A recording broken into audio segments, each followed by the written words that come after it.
Hey everyone, a fast and simple tutorial using just one eyeshadow palette for two different makeup looks. Here's our before and here's our after. For all new subscribers, I have blemishes, visible pores, and an asymmetrical face, and that's completely okay. It's just an ordinary face without injections. Oh, and I almost forgot, I have two different hooded eyes. But first, foundation. I'm going to use the viral Dior stick foundation in two different ways. I don't have the milk toner that a certain big influencer uses, if you know what I mean. But I do have a lotion, so I'm going to mix them together, and this lotion is my favorite one. Also, using directly on your face is unhygienic. Bacteria from blemishes can live on the stick forever. I'm going to use shade 1N. It looks pretty yellow at first, but after blending, it settles into a beautiful color. By the way, I can apply it with my fingertips or with a brush, and when I apply it with the fingertips, it just melts into the skin beautifully. And don't use it like this. If you apply it straight from the stick with a hard pressure, you will end up with a very thick layer of foundation, even if you try to absorb some of that with the sponge. See how it looks? So heavyweight. I'm going to clean my skin with my favorite micellar water. It has gentle particles, not aggressive at all. And how to apply it properly? First, apply the foundation to the back of your hand and warm it up. This makes it more flexible. And a few drops of your skincare, lotion, concentrate, serum, whatever you have. And use a synthetic brush to mix everything on your hand or mix it with your fingertip or the brush, doesn't matter. This method makes the foundation super lightweight. See how invisible it looks on the skin? Yes, your friend will never guess you are wearing foundation. They will just think you have a natural even skin. Start applying near the jawline and blend upward toward the center of the face. This way, you use less product where you need it least. Where you have visible pores, use circular motions to polish the surface. Let's zoom it, and I can show you exactly how it looks in real life under the real lightening. Of course, we can apply it like that, it will give more coverage. I do that depending on how many blemishes I have here. Let's compare both sides. I will also do the same things on my forehead, blending from side to side, holding the brush perpendicular to the skin. I also love using this foundation as a concealer. I apply it with a small fluffy synthetic brush. I use shade 1N to hide the blue and purple veins around my eyes and redness around my nose. Just look at the before and after. Wow, such a good foundation. But if you have a very fair, almost white skin tone, I don't recommend it. It has a yellowish hue. Step 2. Eyeshadow primer. As I told you, my hot eyes do not forgive me for skipping this step. I've been using this primer for years. It's my favorite one. You only need a small dot and then apply it all over the upper lids. But here's a big mistake people make. First, remove all oil from the lids. Oil is the number one thing that ruins long-lasting coverage. I use the same micellar water. It's the most comfortable option for my sensitive eyes. And one more time, apply a small amount of primer and spread it over clean, dry lids. No oil, no other products, just clean skin.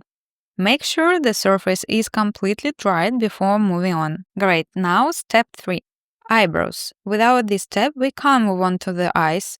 One of the most popular phrase among makeup artists is, the brows are the frame of the picture, and I completely agree. First, brush them out, and let's use the hair stroke technique.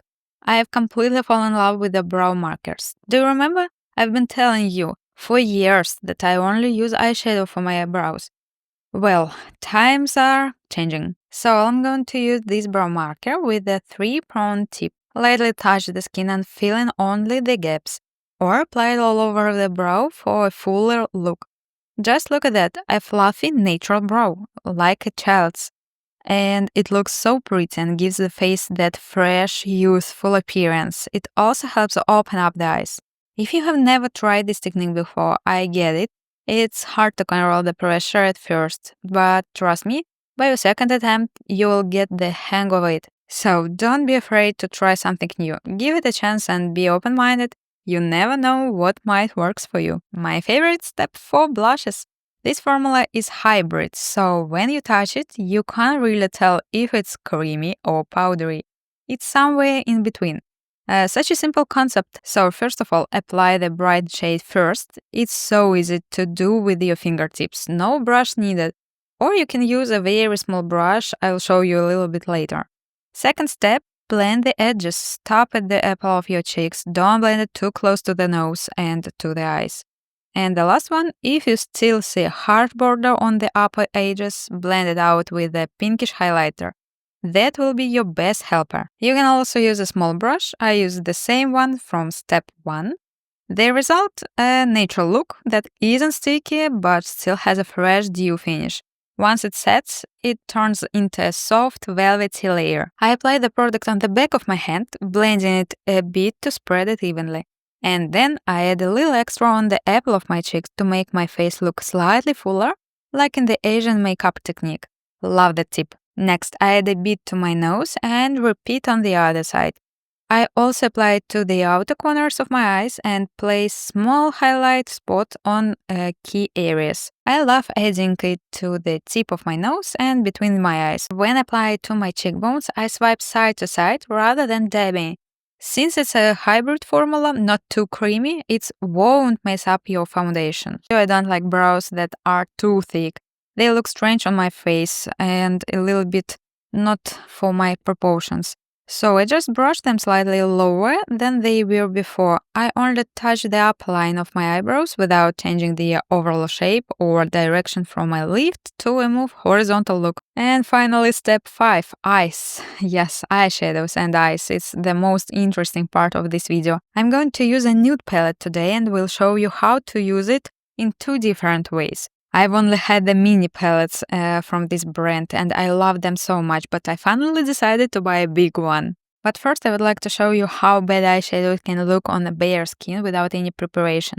First, don't use a big blending brush to apply eyeshadow directly onto clean skin. Even if the eyeshadow are high quality, they won't go on evenly. I apply it like I always do without sabotaging the process. And now let's add a second layer. See how it looks even messy and more uneven. I use the same building up motions and blended the edges by swiping side to side. Here's a close-up. Notice the gaps and areas where the shadows look patchy and too dark. And now let's apply it properly on the other eye with a base. So if you struggle with eyeshadow that look beautifully in the pan but turns sheer on your skin, you probably need an eyeshadow base, or at least a matte finish concealer. Now let's grab a sparkling eyeshadow. The same color and texture can look completely different in natural light and when we use flash. So keep that in mind.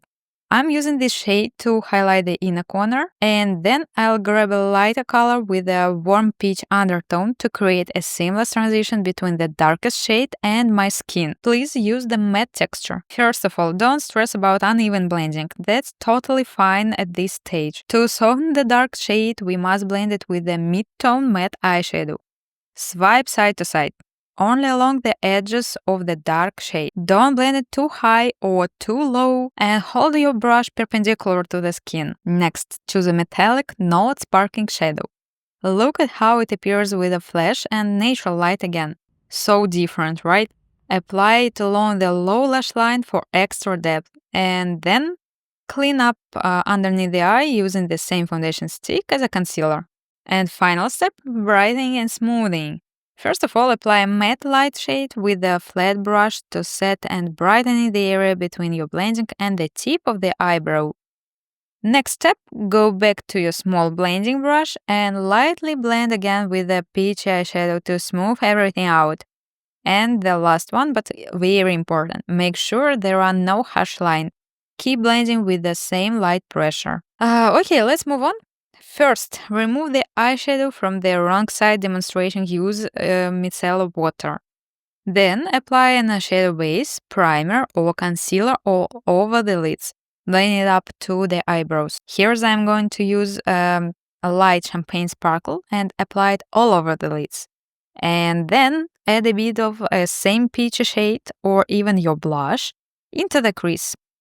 Next step, stabilize your hand on your cheek and start blending from the outer corners using side-to-side motions with a consistent pressure. And the last one, apply the same peachy color on the low lash line for balance. Grab a beige matte shade and apply it near the nose, inner corners, and under the eyebrow to smooth out the blending. Take an angled, fluffy brush for a softer blended liner look. Pick up a matte dark brown shade and hold your brush perpendicular to the skin. Apply the shadow like you are drawing an eyeliner. And final touches, it's all about clean up any fallouts underneath the eyes using small fluffy brush with a bit of foundation or concealer, doesn't matter. And I, of course, have to apply mascara. I usually blink into the wand to coat my lashes for dramatic effect. So this is it. Which side do you prefer? Dark smoky eyes or softly blended eyeliner? Would you like to try this technique on yourself? I explained every detail on the technique, and this is no need to buy anything new. I'm sure you already have similar products in your collection. But if you're not, check the description box. I've tried to find these products in your local stores from your country. And at the end, I decided to add a bit more pinkish highlighter, such a nice texture and a beautiful glow on the skin. Just wow. I personally prefer soft eyeliners. And I decided to recreate it from the other side. What about you? What is your favorite one? Let me know in the comments, please. And thank you for watching and see you in the next video. Bye!